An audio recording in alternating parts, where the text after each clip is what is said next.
हमको हमी से चुरा लो, दिल में कहीं तुम छुपा लो, हम अकेले हो न जाए, दूर तुमसे हो न जाए, पास आओ गले से लगा लो। क्लास 11th में पढ़ने वाले आप सभी स्टूडेंटों का मैं अभिषेक गुप्ता बहुत बहुत स्वागत करता हूं लेक्चर नंबर 3 में। आज हम लोग पढ़ेंगे द्रव्य की अवस्थाओं का अंतः परिवर्तन। तो द्रव्य के, जैसा कि आपको पता है कि लेक्चर नंबर 2 में हमने पढ़ा था कि भौतिक वर्गीकरण है। आज हम लोग पढ़ रहे हैं कि द्रव्य की अवस्थाओं का अंतः परिवर्तन। अरे स्टूडेंट्स, ठोस की अगर मैं बात करता हूं तो ठोस के कण जो होते हैं इतने पास पास होते हैं, इतने पास पास होते हैं, एक दूसरे से इतने ज्यादा चिपक करके बैठे रहते हैं कि हिल नहीं पाते। अरे मैं क्या करूं, मैं मर जाऊंगा अगर इनके बारे में बताने लगूंगा तो। अरे बच्चों यहां सुनो मेरी बात। अब ये जो कण है, ये जो कण इतने पास पास है, इतने पास पास है कि इनके बीच का जो अंतरालु जो स्पेस है, एकदम जो जगह है वो एकदम मर चुकी है ही नहीं इनके बीच में। और जब रहेगा नहीं तो ये हिलडुल नहीं सकेंगे एक दूसरे से। इतना जबरदस्त तरीके से एक दूसरे को पकड़ करके बैठे हैं, इतना जबरदस्त तरीके से एक दूसरे को बांध करके बैठे हैं कि इनके बीच में जो थोड़ी मोड़ी गति भी है, डांस करने वाली भी, वो भी नहीं है। अगर मैं बात करता हूं कि अगर इसके अंदर थोड़ी सी भी हिलने डुलने वाली कोई गति का स्पेस ही नहीं है तो इसका घनत्व भी क्या हो जाएगा? बढ़ जाएगा। क्या हो जाएगा?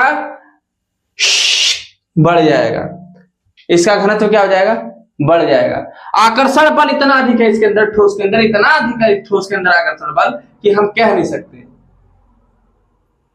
ईटा पत्थर ले लीजिए, खूब दबा लीजिए, दबेगा ही नहीं, क्योंकि इसका आकार भी निश्चित होता है, इसका आयतन भी निश्चित होता है। अगर मैं बात करता हूं द्रव की, अगर मैं द्रव की बात करता हूं तो मैं सीना ठोक करके कह रहा हूं कि द्रव के बीच में, जो कणों के बीच में थोड़ा सा जो अंतराणु जो स्पेस होता है, अंतराणु जो स्थान होता है, वो इनकी अपेक्षा थोड़ा सा क्या हो जाता है? हल्का सा कम हो जाता है।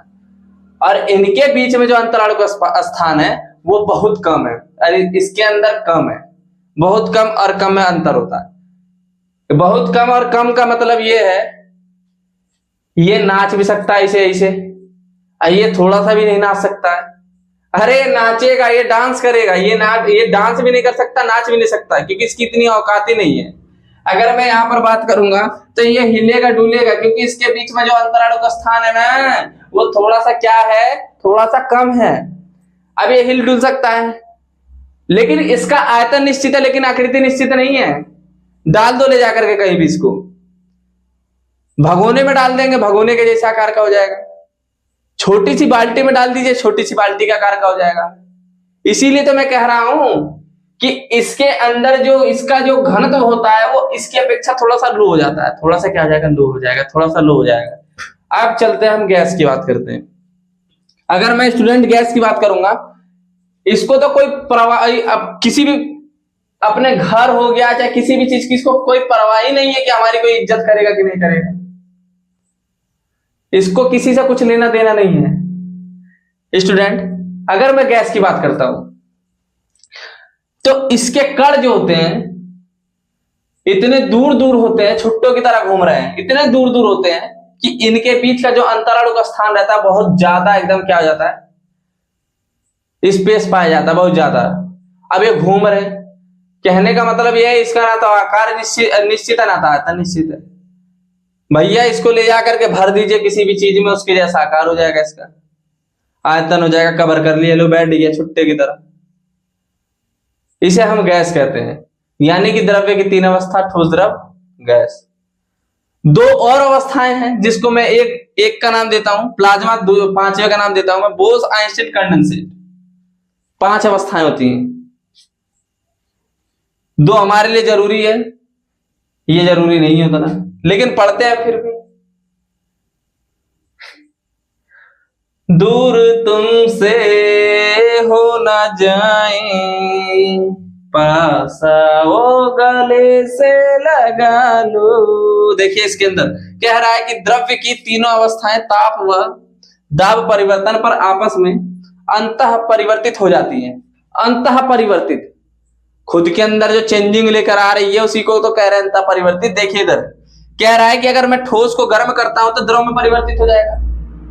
ठोस को, अरे भाई बर्फ है, बर्फ को गर्म कर दो तो पिघल तो जाएगी। अगर बर्फ पिघल रही है तो वो किस में बदलेगी? पानी में बदलेगी। अगर मैं पानी को गर्म करूंगा तो भाप में बदलेगा, बदल जाएगा भाप में। अब क्या कर रहे हैं, चलो उसको उल्टा प्रोसेस कर देते हैं। अब करेंगे हमें क्या कि गैस को मैं ठंडा करूंगा। अरे भैया जो भाप बनी हुई है बर्तन पर जो बैठी हुई है भाप, वही गैस बन गई हमारी, समझ लीजिए। अगर मैं उसको ठंडा कर रहा हूं तो वो किस में परिवर्तित हो जाएगा? द्रव में। किस में परिवर्तित होगा? द्रव में। अगर द्रव को मैं ठंडा कर देता हूं तो वो किस में परिवर्तित हो जाएगा? ठोस में। अगर मैं द्रव को परिवर्तित करूंगा ना तो वो ठोस में परिवर्तित हो जाएगा। अगर द्रव को मैं ठंडा करूंगा तो किस में परिवर्तित हो जाएगा? ठोस में। समझ में आया कि नहीं? अगर आ गया तो उतार लीजिए। हो हो।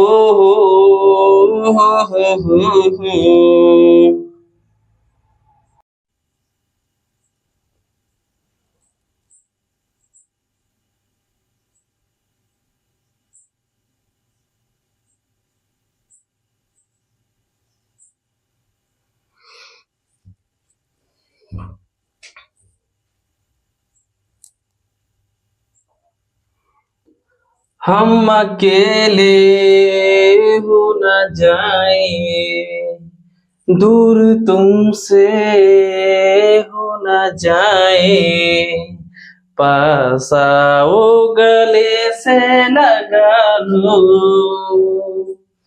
चलते हम लोग देखते हैं गलनांक और क्वथनांक हम कहते किसे हैं।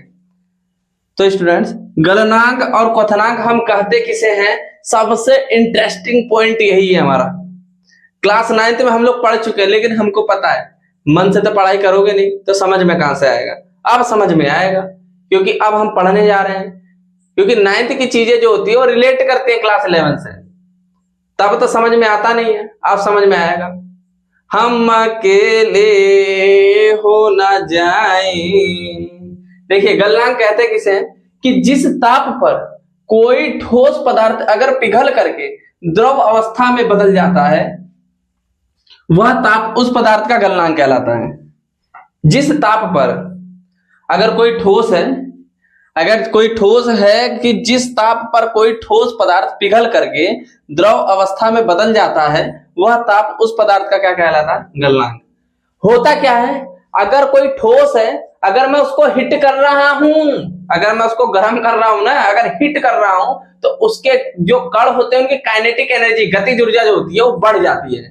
अगर गतिज ऊर्जा जब बढ़ेगी तो ठोस के जो कण होते हैं एक दूसरे से थोड़ी सी दूरी दूरी पर जाने लग जाते हैं। जब ठोस के जो कण होते हैं वो अपनी जगह से अपने जगह को छोड़ देते हैं। अब जब जैसे ही वो अपनी जगह को छोड़ेंगे तो थोड़ी थोड़ी थोड़ी थोड़ी थोड़ी दूरी बढ़ जाएगी। अब जैसे ही उनको स्पेस मिलेगा, थोड़ा सा जैसे ही स्पेस मिलेगा गति करना स्टार्ट करेंगे। और थोड़ा सा टेम्परेचर जैसे ही पाते रहते हैं वो एक दूसरे को एकदम छोड़ देते हैं, एकदम अलग हो जाते हैं। और जैसे ही एकदम अलग हो जाएंगे तो क्या हो जाता है कि वो सीधे के सीधे द्रव अवस्था में चले जाते हैं। वही हमारा क्या कहलाता है? गलनांक कहलाता है। मुझे जहां तक स्टूडेंट उम्मीद है क्लियर हो गया होगा पॉइंट, जहां तक उम्मीद है कि क्लियर हो गया होगा पॉइंट। अब चलते हैं हम लोग क्वथनांक पर। क्वथनांक किसे कहते हैं? वह तापमान जिस पर कोई द्रव उबलने लगता है, वह टेम्परेचर। अरे भाई टेम्परेचर मुझे दे देंगे तो मैं भी उबलने लगूंगा। कह रहा है कि वह तापमान जिस पर कोई द्रव उबलने लगता है उस द्रव का क्वथनांक कहलाता है। अगर मैं बात कर दूं, अरे बाप रे बाप, अगर मैं बात कर दूं कि अगर टेम्परेचर की, अगर मैं द्रव को ले लेता हूं और द्रव को मैं उबालने लगूं, अगर मैं गर्म कर रहा हूं द्रव को अगर मैं गर्म कर रहा हूं तो द्रव का जो टेम्परेचर है वो वायुमंडल के, यानी कि जो वायुमंडल का जो वाष्प दाब है और इसका जो वाष्प दाब यानी कि जो तापमान है, जब वायुमंडल के वाष्प दाब के बराबर हो जाता है तो ये मेरा द्रव क्या होने लगता है? उबलने लगता है। उसी को कहते हैं हम लोग क्वथनांक। अगर मैं बता दूं स्टूडेंट आपको, अगर यहां पर आपने पढ़ लिया तो यही चीज आपको 12th में मिलेगी देखने के लिए। क्योंकि जब वहां पर हम क्वथनांक का उन्नयन पढ़ते हैं तो वहां पर हमको फिर ये समझ में नहीं आएगा फिर क्वथनांक कहते किसे है, तो उन्नयन कहां से जानूंगा मैं? तो कक्षा 11th की चीजें कहीं ना कहीं कुछ परसेंट हमको आने चाहिए। अरे कुछ नहीं तो 30 से 40% अपने भेजे में घुसा दीजिए, तभी तो आगे की चीजें समझ में आएगी, नहीं तो फिर वही है, दूर तुमसे हो ना जाए, पास आओ गले से लगा लो। इसको नोट कर लीजिएगा, इसको उतार लीजिएगा, इसको उतार लीजिए पूरा। हो ना हो सबरा जी, रबरा जी, सबरा जी। चलिए देखते हैं स्टूडेंट्स, रासायनिक वर्गीकरण। रासायनिक वर्गीकरण, भौतिक वर्गीकरण हम लोग पढ़ चुके हैं, अब हम लोग पढ़ेंगे रासायनिक वर्गीकरण। तो रासायनिक वर्गीकरण को भी दो भागों में बांटा गया है, शुद्ध पदार्थ और मिश्रण। शुद्ध पदार्थ और मिश्रण। अगर मैं शुद्ध पदार्थ की बात कर दूं तो उसको भी दो भागों में बांटा गया है, तत्व और यौगिक। तत्व और यौगिक। अगर मैं तत्व की बात कर दूं तो उसको भी तीन भागों में बांटा गया है। एक आपका हो गया धातु, अधातु और उपधातु, मेटल, नॉन मेटल, मेटलॉइड्स। अगर मैं बात करता हूं धातु की, तो धातु वह पदार्थ होता है, क्योंकि आप लोग पढ़ चुके हैं, कक्षा 10th में पढ़ के रहे हैं आप लोग। धातु वह पदार्थ होते हैं जिनको हथौड़े से पीटते रहिए, खूब आवाज करेंगे। अगर धातु को पीट रहे हैं तो धातु आवाज करती है, धातु आवाज नहीं करती है। तो उपधातु में जैसे कि आपको पता है कि बालिका, सीता, गीता, ऐश्वर्या सब पढ़ने ट्यूशन आते हैं, एक ट्रिक चलती है। बालिका, सीता, गीता, ऐश्वर्या सब पढ़ने ट्यूशन आते हैं, ये सब के सब जो होते हैं हमारे उपधातु होते हैं। अगर मैं उनमें से एक दो एग्जाम्पल दे दूं उपधातु के, अगर मैं उपधातु का एक दो एग्जाम्पल दे दूं, एंटीमनी हो गया मेरा Sb, ये हमारा उपधातु होता है। अगर मैं आर्सेनिक की बात करूं, ये मेरा ऐश्वर्या का काम करता है। एंटीमनी हो गया, आर्सेनिक हो गया, ये दोनों के दोनों उपधातु की तरह कार्य करते हैं। अब क्या होता है कि यौगिक जो होता है उसको भी दो भागों में बांटा गया है, अकार्बनिक यौगिक और कार्बनिक यौगिक। अकार्बनिक यौगिक और अकार्बनिक यौगिक, यानी कि कार्बनिक यौगिक और अकार्बनिक यौगिक, इनऑर्गेनिक कंपाउंड, ऑर्गेनिक कंपाउंड।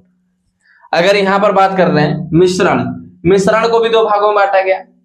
अगर मैं मिश्रण की बात कर रहा हूं तो मिश्रण को भी कितने भागों में बांटा गया? दो भागों में, समांगी मिश्रण और विषमांगी मिश्रण।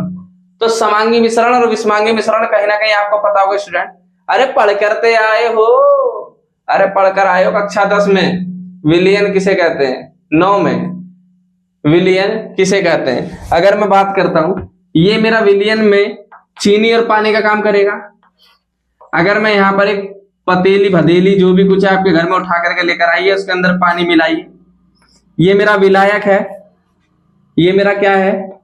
ये विलायक है, मेरा विलायक है। अब विलायक का मतलब पानी, पानी। देखिए पानी पानी, आज तू है, आज ब्लू है, पानी पानी। ये हमारा चीनी है, ये हमारा क्या है? चीनी डाल दिया हमने लोग। अब ये क्या बन जाएगा? अरे घुल जा, घुल गया। अब ये क्या बन गया? विलियन। अब सुनो मेरी बात, सुनो मेरी बात, कोई जाएगा नहीं कहीं। ये विलियन बन गया। अरे विलियन बना कि नहीं बना?